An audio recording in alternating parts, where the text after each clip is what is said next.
Search committee গঠন হয়েছে এবং সেটি এখন পর্যন্ত 40 জনের বেশি নাম এসেছে। একটু আপনার কাছে জানতে চাই যে এই সংস্কার কমিশনের সাংবিধানিক বিষয়গুলো নিয়ে, বিশেষ করে আপার হাউস কিংবা লোয়ার হাউস কিংবা পিআর, সেগুলো নিয়ে যতটা আপনারা এখন রাজপথে সরব, দুর্নীতি দমন কমিশন কিংবা আরও যেগুলো সরাসরি মানুষের উপকারে আসতে পারে, সেটি নিয়ে অতটা সরব দেখা যাচ্ছে না। এটি নিয়ে এবং পাশাপাশি কতটা স্বাধীন কমিশন গঠন হবে বলে আপনি আশা করেন? আমরা প্রত্যেকটা গুরুত্বপূর্ণ অধ্যাদেশ যেগুলোকে বাতিল করে দেওয়া হয়েছে অন্যায্যভাবে, সেগুলো নিয়ে পার্লামেন্টে এমনকি ওয়াকআউটও হয়েছে।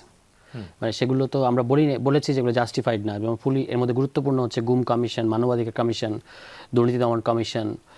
এগুলো হচ্ছে গুরুত্বপূর্ণ যে অধ্যাদেশ যেগুলো ছিল, বাতিল করার কোনো দরকার ছিল না, কিন্তু বাতিল করে দেওয়া হয়েছে। আমরা বলেছিলাম যে আপনি যদি মনে করেন কোনো একটা স্পেসিফিক জায়গায় প্রবলেম আছে, আপনি সেটা সংশোধন করে তো মানে এটাকে রাখতে পারেন, কিন্তু তারা রাখে নাই। এবং এই যে 5 মাস ধরে আপনার একটা কমিশনহীন একটা অবস্থায় আছে, আপনি নতুন লোক পাওয়ার আগ পর্যন্ত তাদেরকে কেন সরালেন?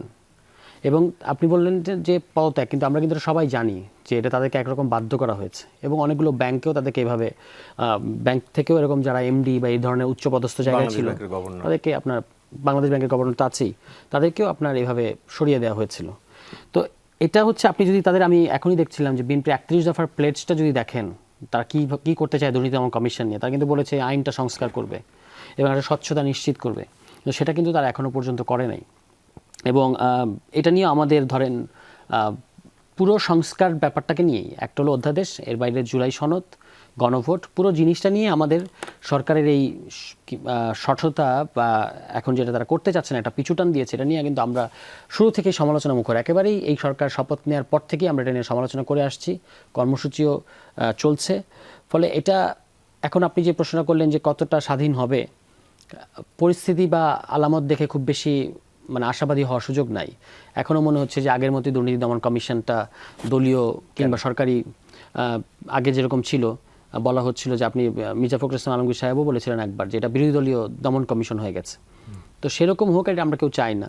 সার্চ কমিটিতে 40 জন এসছে, কিভাবে কাকে নেওয়া হবে শেষ পর্যন্ত, এটা একটা জাস্টিফিকেশন থাকতে হবে যে তাকে এই কারণে নেওয়া হয়েছে, এই কারণে তিনি যোগ্য।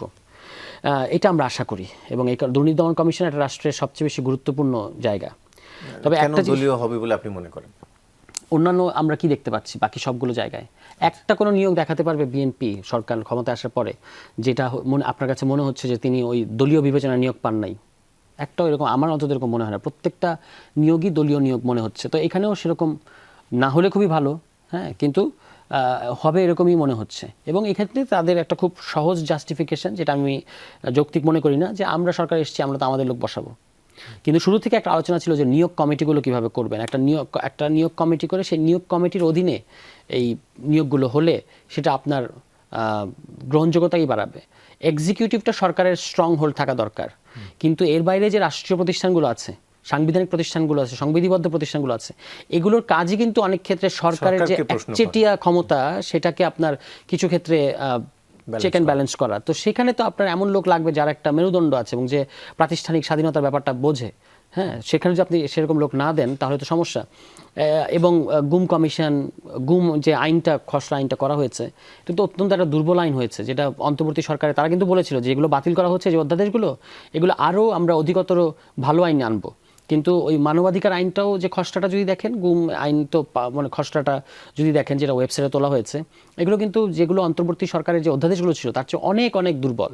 এবং প্রধান আপত্তিটা হচ্ছে যে পুলিশকেই আপনি দিচ্ছেন সেই তদন্তের দায়ভার। শুধু সেটা না, ধরুন এখানে বলা হচ্ছে যেহেতু পুলিশের কাছেই ফয়সালাটা থাকবে যে আপনি সঠিক অভিযোগ করেছেন কি মিথ্যা অভিযোগ করেছেন, এক্ষেত্রে কিন্তু আপনার পরিবার, যদি আমার সাথে এরকম ঘটনা ঘটে, হ্যাঁ, আমরা কেউ চাই না, কিন্তু ধরুন আমরা একটা ধরে নিই যে কারোর সাথে এরকম ঘটনা ঘটেছে, এখন যদি সরকার এবং পুলিশ মনে করে যে এটা একটা মিথ্যা অভিযোগ, কারণ একটা লোক তো নাই, আপনি কিভাবে এখন ফয়সালা করবেন এটা সঠিক না মিথ্যা? কিন্তু সরকার, তার কাছে ক্ষমতা আছে, সে ঠিক করতে পারবে, সে বলবে যে হ্যাঁ আপনার অভিযোগটা মিথ্যা। আর মিথ্যা অভিযোগের দণ্ড দেওয়া হয়েছে 5 বছর, যিনি মিথ্যা অভিযোগ করবেন। তার মানে হচ্ছে যারা ভিকটিম, প্রকারান্তরে তাদের পরিবারেরই আপনার জেল খাটার বা আটক থাকার, শাস্তি পাওয়ার একটা ক্ষেত্র তৈরি হয়েছে, গুমের মতো একটা সেন্সিটিভ বিষয়।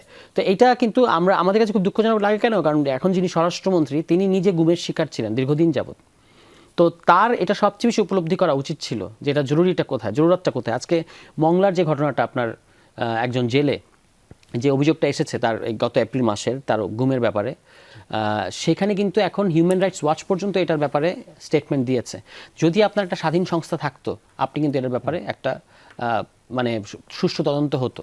তো এটা আমি জানি না যে কেন তারা এগুলো থেকে এক ধরনের ব্যাকস্লাইডিং কিন্তু, এবং প্রত্যেকটা জিনিসই আপনি জুলাই সনদ বা অন্য জিনিস বাদ, বিএনপির 31 দফার দলীয় ইশতেহারেরই এক ধরনের সাথে সাংঘর্ষিক পরিস্থিতি তৈরি হচ্ছে বর্তমান পদক্ষেপগুলো।